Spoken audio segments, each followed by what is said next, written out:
Ora, muito boa noite a todos. Hoje para mais um Conversas na Capela. Hoje connosco o meu querido amigo Fernando Luís Barbosa, com 61 anos, peregrino há 8 anos, apaixonado pela história, motivação pela qual o faz levantar todos os dias, sair da porta e avançar no seu caminho. Boa noite, Fernando. Boa noite a todos. Muito obrigado pela apresentação. O que é que me faz caminhar? É aquela coisa mais complicada, porque acho que ninguém sabe responder. No século XIII há uma coisa muito interessante. Está escrita num mosteiro, mais ou menos na zona de São Domingos da Calzada, no caminho francês. E diz o seguinte: La puerta se abre a todos, enfermos y sanos, no solo a católicos, sino a paganos y a judíos, herejes, ociosos y vanos, y más brevemente, a buenos y profanos. É interessantíssimo quando nós sabemos que este texto é dos anos 1200, portanto, início do século XIII, que diz que o caminho está aberto não só aos católicos, mas também aos árabes, que seriam os paganos do tempo, aos judeus. Uma coisa impressionante. Fernando, deixa-me só fazer aqui uma pergunta. Fala-me de Santiago, mas fala também das lendas que estão por trás. Fala-se de uma lenda, da lenda de Jacobeia, desculpa. Queria que falasse um bocadinho sobre isso. Nós temos aqui uma situação, começamos por Santiago. Santiago tinha um nome, que não era Santiago. Santiago chamava-se Jacob. Pedro, André, Jacob e João são chamados por Jesus para o seguirem. São os 4 primeiros apóstolos. Estes 4 apóstolos, que eram presumivelmente até primos, vão sempre os apóstolos que são quase os apóstolos mais importantes na vida evangélica de Jesus.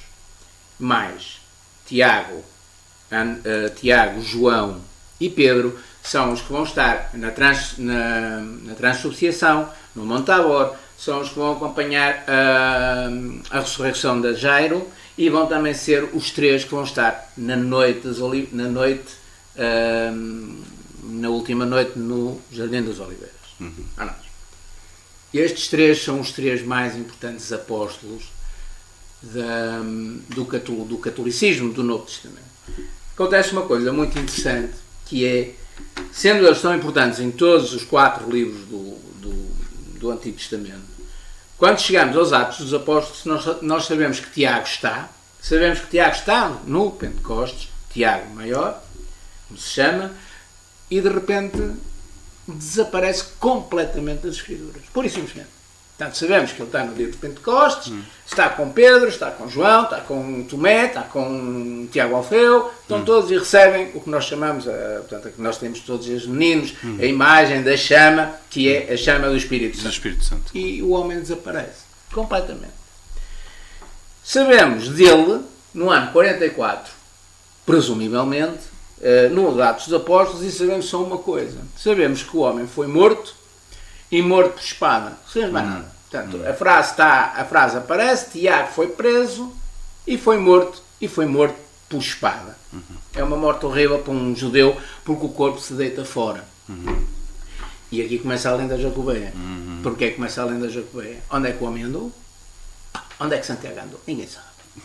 Santiago. Onde é que andou Santiago? Pela década, mais ou menos entre os 300, 400 e 500, começa a tradição que Santiago esteve, então, exatamente na zona hispânica. Temos algumas referências lendárias, a Nossa Senhora do Pilar é uma delas, temos o Beda o Venerável, que no ano 600 escreve os primeiros textos, e depois temos uma lenda muito bonita, que é a lenda de Caio Carpo, de Matosinhos, que é um milagre, mais precisamente, um dos milagres. E na prática, o que nós podemos falar do que é a lenda jacobeia é muito, muito, muito simples. A lenda jacobeia diz o seguinte: depois de morrer Santiago, os seus discípulos vão buscar o corpo ao lixo, à montoreira, onde o corpo tinha sido atirado, pegam nele, escondem-no, levam-no até Jafa, que era o porto que ficava mais próximo de Jerusalém, metem-no dentro de um barco, é que nós chamamos o barco de pedra, que se chama o barco de pedra. O barco demora 7 dias e 7 noites até chegar a um sítio chamado Iria Flávia. Iria Flávia, onde eles vão amarrar o barco ou um pedrão, ou uma pedra. Começando a desmistificar só aqui um bocadinho, essa pedra é a pedra que está debaixo da igreja de Santiago, em Padrón. Isso chama-se Padrón hoje por causa do pedrão que lá estava, Pedrão. que era na prática, o que a pedra é um altar a Neptuno. Portanto, aquilo havia um porto ali, realmente havia um porto, aquilo era a área de Neptuno e, portanto, era o sítio onde amarravam os barcos. Até aqui não mentem. Não quer dizer que seja verdade que eles lá tenham estado. Isto é a partir do princípio. Tudo isto a gente só acredita. Ou não. Pronto, chegaram lá, tiram o corpo.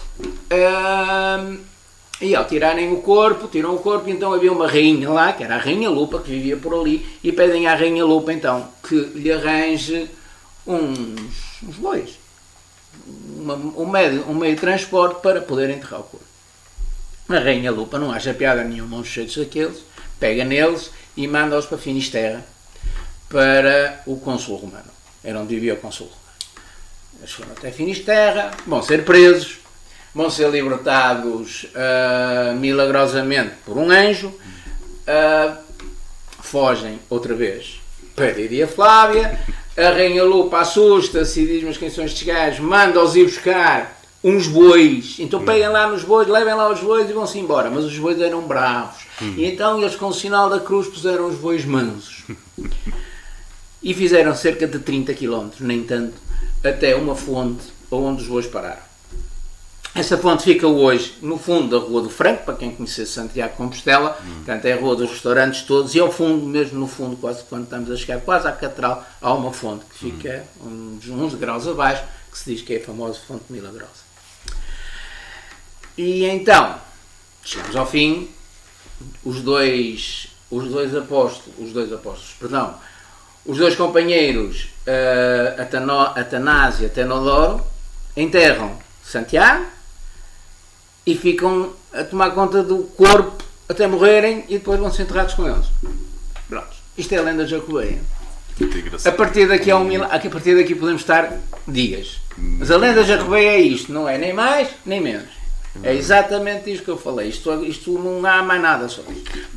Ia-te fazer aqui uma pergunta que para as pessoas que moram aqui no Porto e sabem que aqui há um conjunto de ruas que são ruas de caminhos de Santiago. Como é que tu vês hoje, e sabendo que já fazes há 8 anos caminhos de Santiago, achas que as pessoas não perderam a vontade? Achas que cada vez há mais caminhantes? Gostava que te desse assim o teu... Tu já fazes há 8 anos, tens visto muita gente, mais gente, menos gente? Cada vez mais. E deve-se porquê? Deve-se a quê? Essa é a pergunta que nós chamamos a pergunta do $1 milhão. A ligação do Porto a Compostela é milenar. Porque nós temos 3 coisas que aconteceram entre o Porto e Compostela, e 2 delas até nem são grande coisa. A primeira há uma lenda muito antiga que diz que havia umas colunas de mármore que foram levadas do Porto para Santiago de Compostela para construir a segunda igreja, que não é a atual, que era uma igreja anterior, e esse escrito existe em 880 e qualquer coisa. Nos últimos anos, no fim do século passado, mais precisamente, foram descobertas umas colunas na zona da Sé, e mais precisamente uma é quase igual ou presumivelmente as tais colunas. Portanto, aqui é uma lenda que acaba por ser provada para a arqueologia. Mas há aqui algum local no Porto que seja emblemático? Há só um. Há só um porque é o único sítio onde nós temos uma concha original. Esse sítio fica na Sé do Porto, acho que quase ninguém sabe. Há uma concha que fica no que nós chamamos o claustro antigo, portanto, o claustro anterior, que era um cemitério. E nessa zona há uma concha que está ao nível do chão. É o único símbolo que nós conhecemos medieval na cidade do Porto sobre a peregrinação. Ou presumivelmente sobre a peregrinação. Não sabemos se está ali enterrado alguém que era conhecido como peregrino, ou se aquilo era uma vala comum para os peregrinos que morriam. É que Tu acabas por. Tu estás-me aqui, eu tenho estado aqui a ouvir-te, tu aquilo acabas por me estar a dizer é que isto, o Santiago continua a ser uma aventura para o historiador, porque há muita Sempre, coisa. sempre. Quer dizer, Sempre. isto não fecha, Não isto para, não não para, para. não fecha Não a vai. história. Quando nós chegarmos, podemos falar depois um bocado da história em Compostela, que é fantástico, como é que a lenda jacobeia que nós estivemos aqui todos a ler, e que é, pronto, uma série de absurdos, como um barco de pedra, ou outros absurdos que existem, que conseguem depois, não são tão absurdos assim. Sim.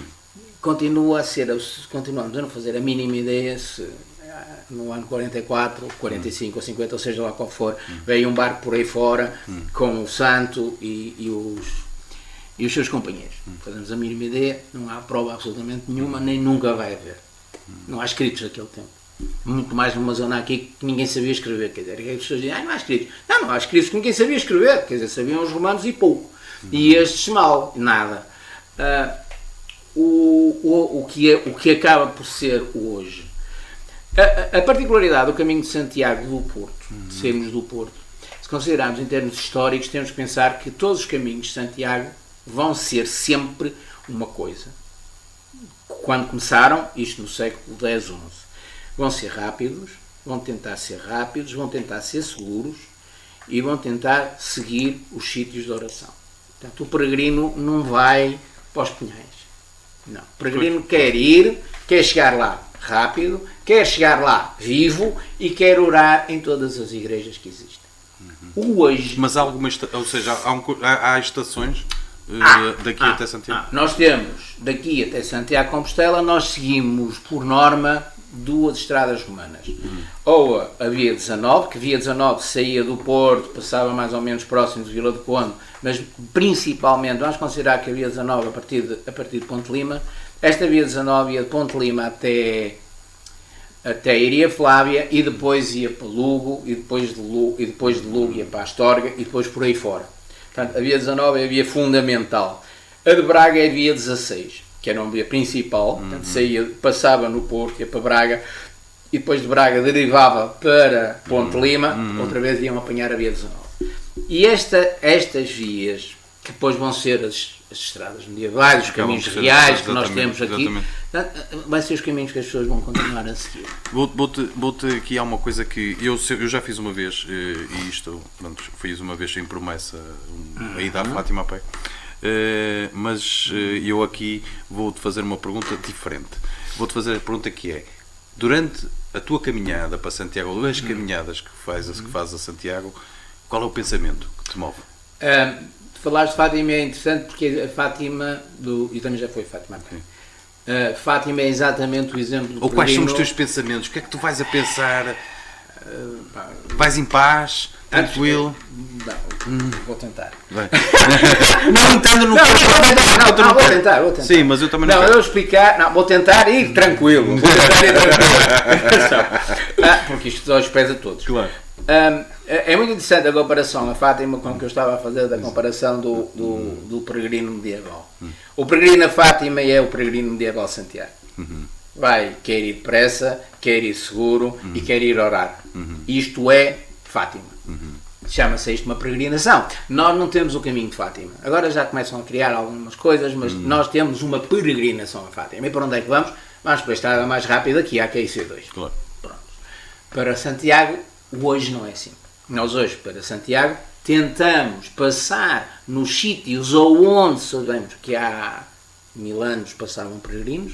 Onde é que temos esses sítios? Nas fontes romanas, nas fontes medievais, nas igrejas, nas catedrais, porque nem sabemos muitas vezes se a catedral nasceu por causa do caminho ou se o caminho nasceu por causa da catedral. Mas é um caminho de oração. Mosteiros.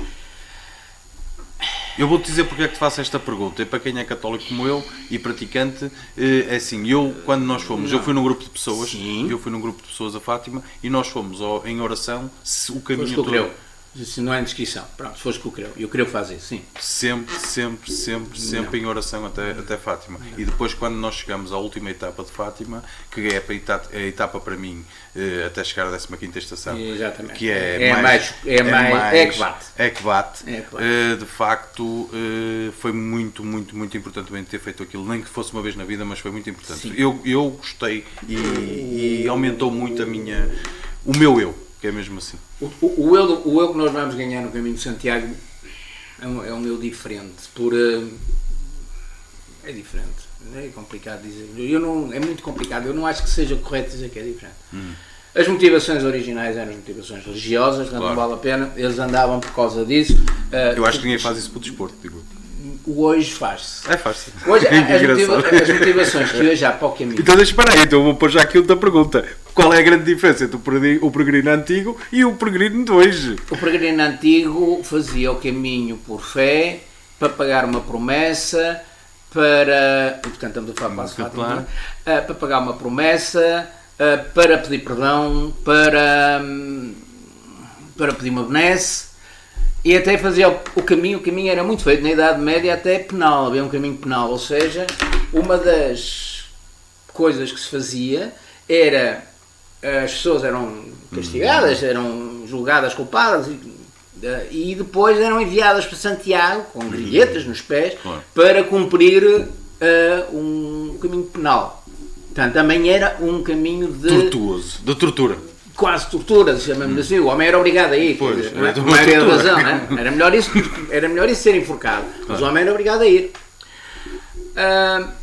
E porquê? Porque quando nós chegávamos a Santiago tínhamos o santo, e o santo estava ali a nos curar tudo. Cura tudo. Se eu lesse aqui a lista das coisas que aquilo curava, uma coisa fabulosa. Textos medievais são qualquer coisa fantástica.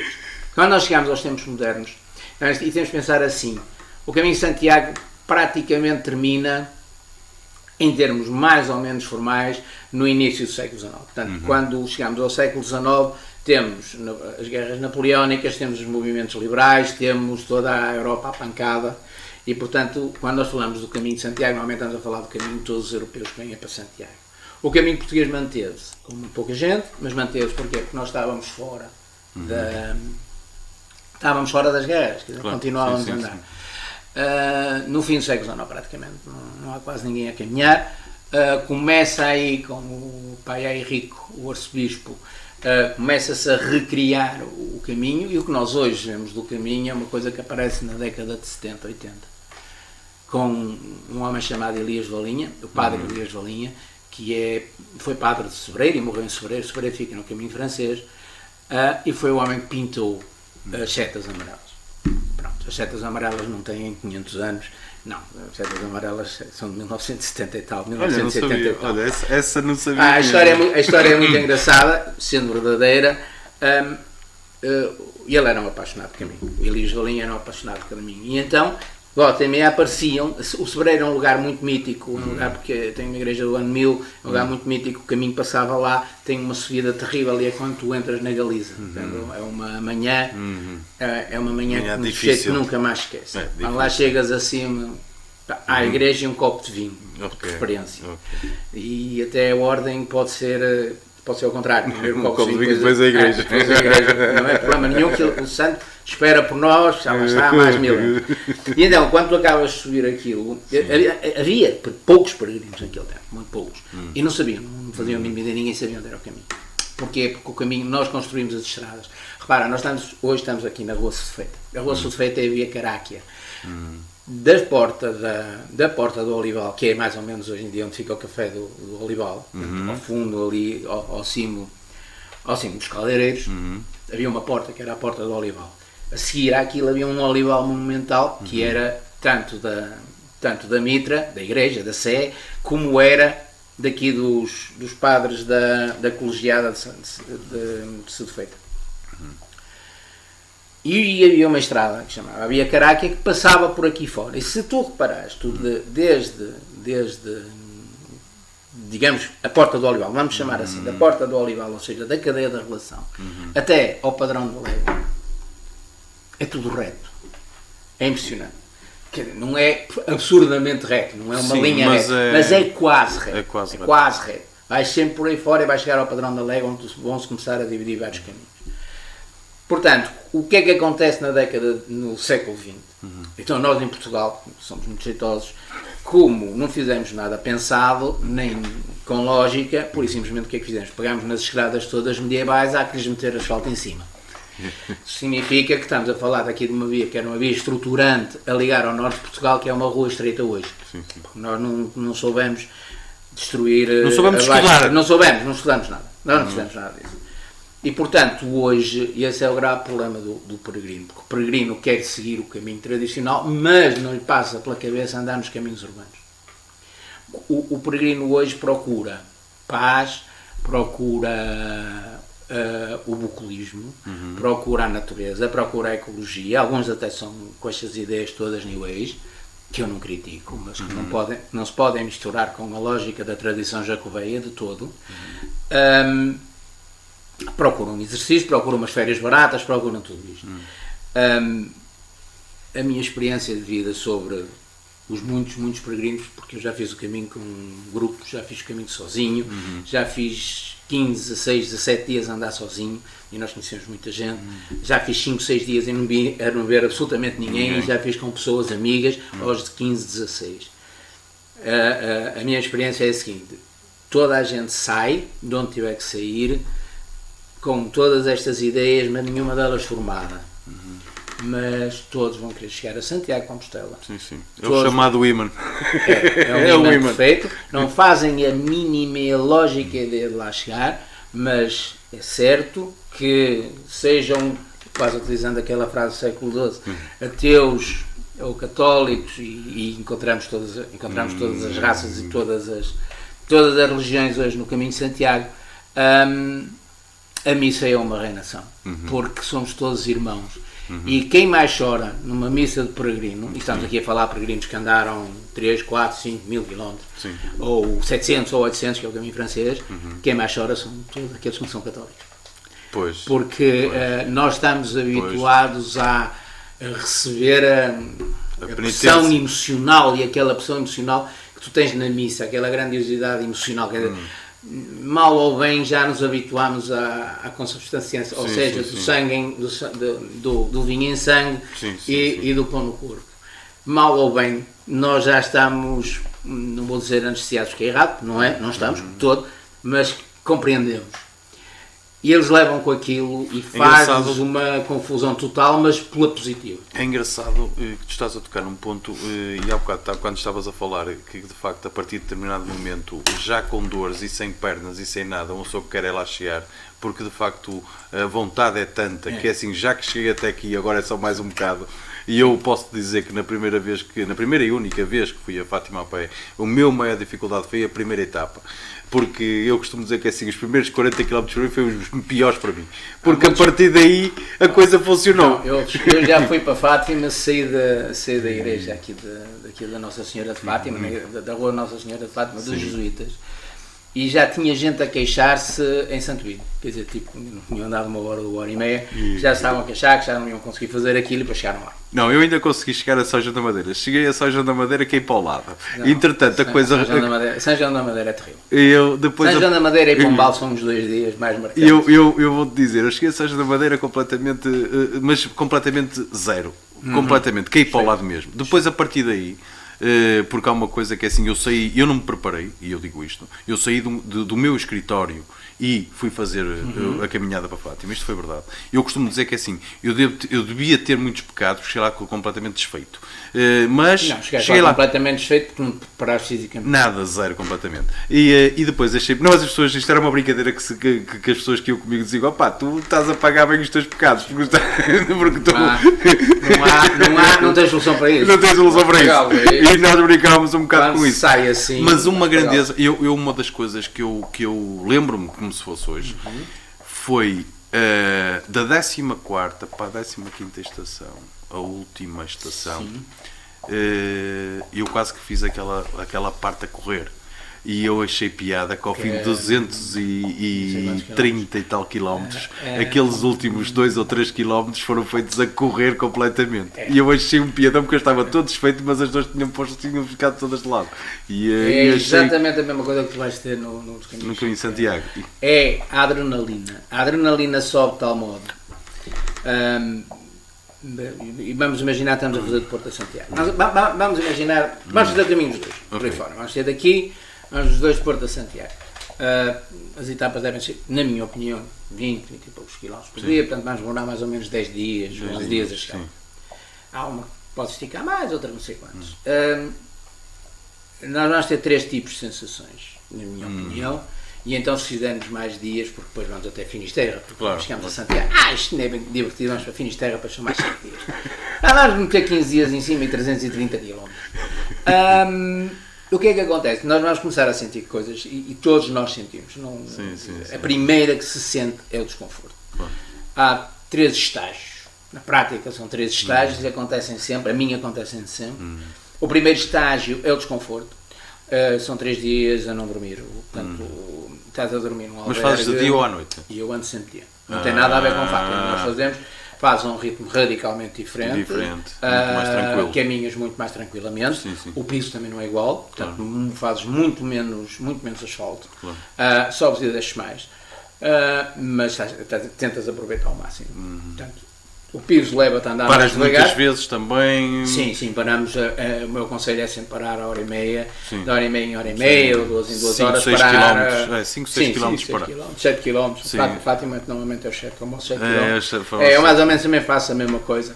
Paramos em 7 km e há hoje em dia, todo o caminho está muito bem assegurado, de modo a que de 7 km tens. E quando eu falo nisto, falo antes da pandemia. Agora vou-te fazer. Agora a pergunta é outra. Qual é a altura do ano para fazer? Primavera, sem dúvida. Março, desde meados de março até depois de Fátima, junho. então?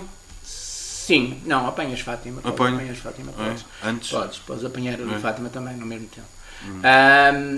Meados de março até junho e depois sempre outubro. Sem dúvida. O julho e agosto são duros, são muita gente no caminho, é muito calor. E o problema maior é muita gente no caminho. Muita gente quer paz e quer ter onde comer. Se vais num grupo, já não vais sempre muito preocupado porque tens que marcar albergues com medos de antecedência. E depois, se alguém está mal das pernas, depois é uma chatice, se calhar não chegamos lá e temos que chegar. Portanto, há aqui muitas coisas que o caminho e há quem faça, já agora, eu, por exemplo, no caso de Fátima, eu não sei se no caso dos caminhos de Santiago é a mesma coisa, há pessoas que fazem, por exemplo, 50 km ou 100 km este ano, no próximo ano. Sim, no caminho de Santiago isso é perfeitamente natural. Perfeitamente natural. Hoje em dia as pessoas não têm 15 dias, por exemplo, o caminho francês são 30 e tal dias, as pessoas querem fazê-lo, eu nunca o fiz uma vez. Faço o tempo que faço, depois paro, depois volto a esse sítio e o caminho de Santiago. Ou seja, também é normal acontecer isso, não é isso? O ideal é não é por.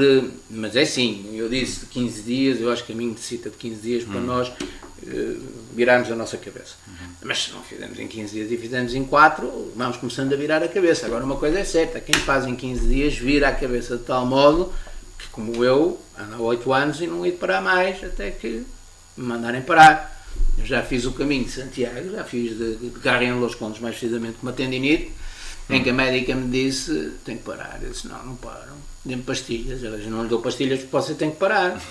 Depois eu levantava de manhã, chorava durante a primeira meia hora. Depois tive um ano, quase um ano de fisioterapia a tentar recuperar uma tendinite. Mas fiz 550 km por hora. Porque eu ia para Santiago, e é vida. E é vida, e as coisas são mesmo agora, assim. As razões das pessoas fazerem o que eu estava a dizer, tu tens 3 fases, estas fases são muito importantes para as pessoas se entenderem. Portanto, tens a primeira fase, que é a fase física, que é uma fase emocional muito confusa, porque estás em casa, estás habituado a estar em casa, estás habituado a espaço, vais dormir num albergue, toda a gente ressona no albergue. A pior coisa que pode existir num albergue é esta. Vocês pensem sempre, quando estamos a dormir num albergue, que se nós estamos a ouvir o ressonar dos outros, é porque não adormecemos primeiro, porque senão são os outros que ouvem o nosso ressonar. Eu sei que isto não resolve problema nenhum. As pragas também não resolvem, mas fazem bem. Mas uns tampões nos ouvidos é a melhor coisa, quer dizer, mas resolve. É sim que resolve. Portanto, o ressonar nós vamos ouvir. Portanto, há muitas coisas que nos vão criar, o que nos vai levar a um dia em que nós vamos estar mal dispostos, vamos estar chateados, vamos estar irritadiços, ansiosos. E depois isso passa. Isso aconteceu comigo. E depois passa. De repente parece que passou. Depois a seguir vem a parte física, que é quando o corpo diz, acabou, não ando mais. É fisiológico, quer dizer, assim, o corpo até nem está muito mal, está cheio de dores, como é óbvio, mas quer dizer, e de manhã recusa-se a levantar, que tu és parvo, quer dizer, os músculos e o corpo todo está a dizer que tu és um parvo do caralho, sabes o que é que tu vais levantar, ficamos eu aqui, lembro perfeitamente que os 3 primeiros dias. 2 km ou 3 eram os que mais gostava, depois de aquecer a coisa... Depois a gente vai embora. Depois vai. Aquilo, os primeiros quilómetros são sempre terríveis. Apesar de tu no caminho de Santiago, se o fizeres com uma maneira mais, como eu vou dizer, é mais tranquila a fazer, faz com muito mais, não é um esforço, porque nunca se faz 50 km no caminho de Santiago, enquanto para Fátima cheguei a fazer 54. Pois, eu... Também já fiz 40 no caminho francês, mas isso foi uma brincadeira que por acaso correu mal. As nossas etapas eram feitas na ordem dos 40 km, 40 e pouco. No caminho de Santiago é o que eu digo, mais que 20 km não é 25, mais que 25 km eu não aconselho a ninguém. Eu queria, este tema de Santiago, queria fechá-lo agora e queria-te fazer outro tipo de perguntas. Ora bem, caro amigo Luís, a pergunta agora vai de acordo com a tua, pronto, por seres historiador e profundamente conhecer aqui do tema dos caminhos de Santiago, é o que é que se pode fazer mais, e principalmente aqui no Porto, para pôr isto de facto no centro também das atenções aqui dos turistas Porto. E dos peregrinos, e o Porto como cidade, o Porto como cidade, e até a região norte. O Porto como cidade e a região norte. O que acontece aqui no Porto hoje é que temos a saída de vários peregrinos que saem do Porto. Saem do Porto porque têm uns belíssimos acessos com o aeroporto. Saem do Porto porque temos um caminho, que é um caminho moderno, ou relativamente moderno, que é o caminho, o que nós chamamos o caminho da costa mesmo. Portanto, descemos da Sé, descemos à Ribeira, pomos o rio do lado esquerdo e depois pomos o mar do lado esquerdo e é sempre direitinho até Viana do Castelo. E este, por exemplo, este caminho em si não é um caminho tradicional, mas a tradição tem limites, quer dizer, nós não andamos nos passozinhos uns dos outros quando queremos, há sítios em que nós passamos, há outros que não. E é um caminho que é extremamente interessante para aliás, neste momento até se calhar é capaz de ser o caminho mais importante a sair do Porto. Porquê? Porque vêm alemães, vêm russos, vêm polacos, franceses, espanhóis do centro, que chegam aqui que nunca viram mar, todos eles viram mar, mas nunca levaram com mar tantos dias. Também depois ficam fartinhos, porque depois sejam nortadas e quando chove ali é uma chatice, mas não há, é uma pasada, como se dizem os espanhóis, uma pasada quando tu vais com gente do centro da Europa e vão mar fora, sempre pelos passadizos por ali fora. E aí nós temos que desenvolver. Porquê? Porque nós desenvolvemos tudo, mas esquecemos de desenvolver. Mas o Porto tem muito a fazer? O Porto tem muito a fazer, porque, por exemplo, o Porto é uma coisa impressionante. O Porto só tem um albergue. Tem uma coisa incrível.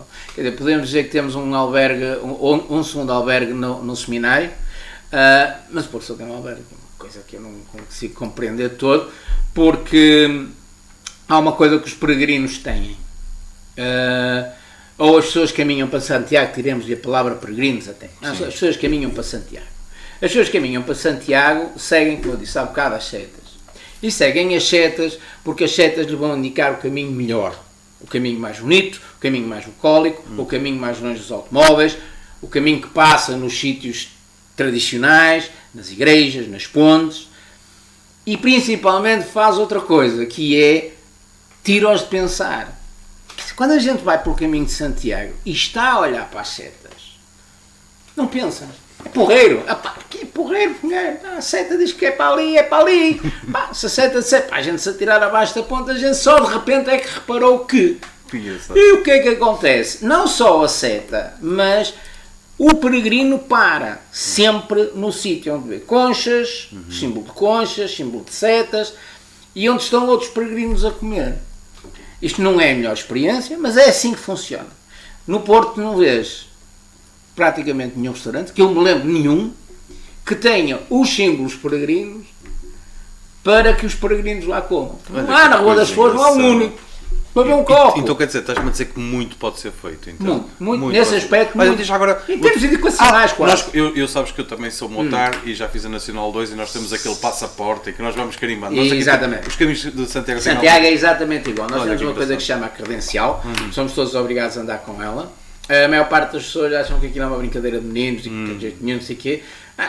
Depois até tem lógicas formais em relação a Santiago, que agora não interessam, mas tem uma lógica muito importante. É assim, é o sítio, nós vamos buscar os carimbos daqueles sítios, como eu sempre digo, onde nos rimos, onde choramos, onde nos abraçamos e onde oramos. Exatamente. São os sítios que nos marcam. E onde ouvimos os gajos a roncar, portanto, onde oramos. E quando nós paramos... Porque fazer o caminho de Santiago tem que ter essas sensações todas. Tens de ter estas sensações, porque é isso que tu vais procurar uma coisa no caminho de Santiago, que é, nós vamos a Santiago abraçar o santo. Claro. Mas o santo abraça-nos por caminho fora.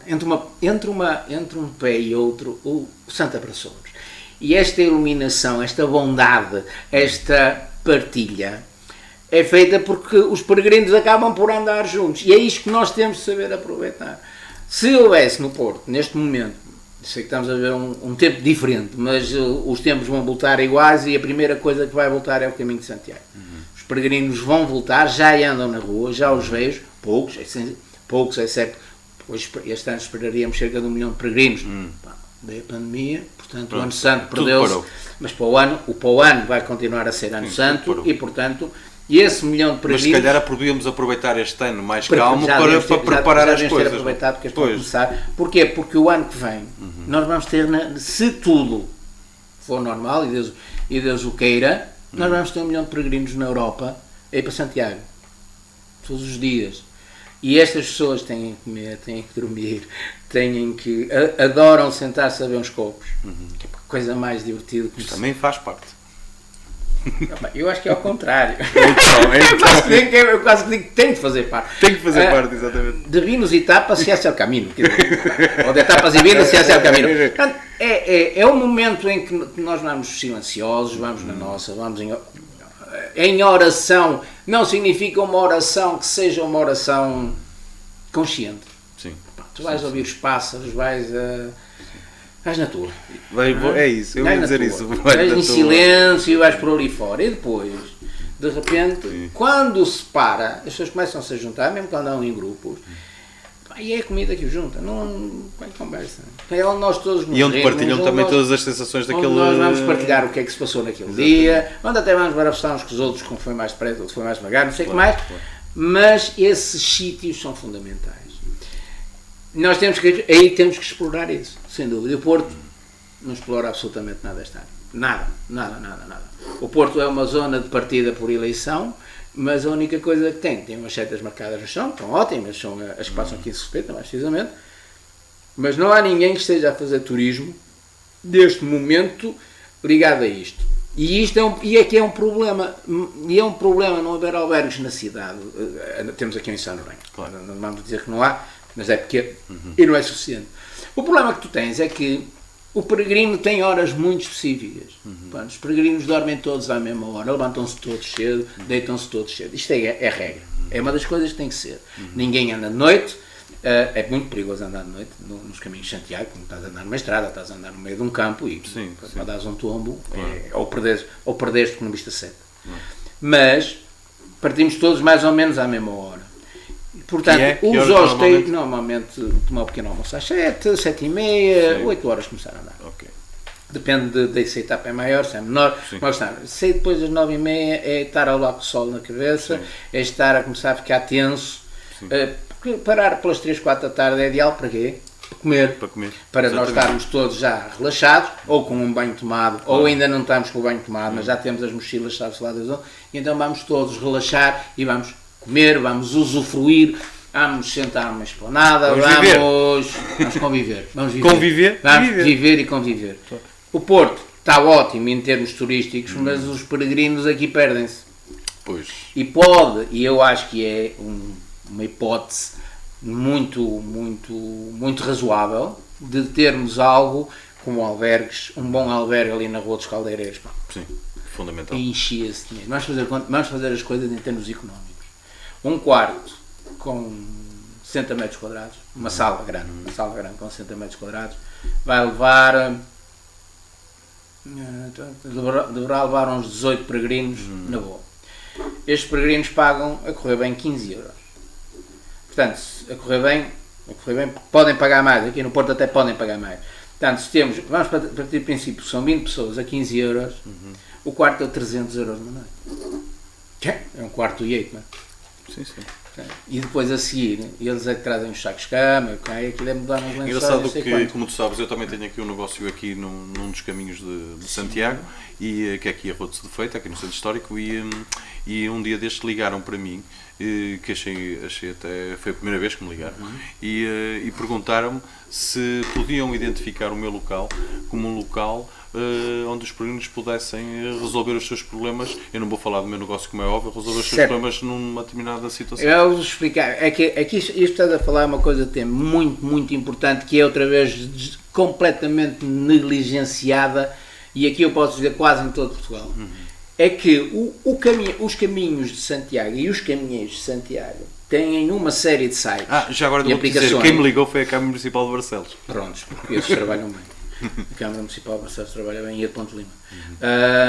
E esses sim já se mexeram bem, as coisas estão bem trabalhadas.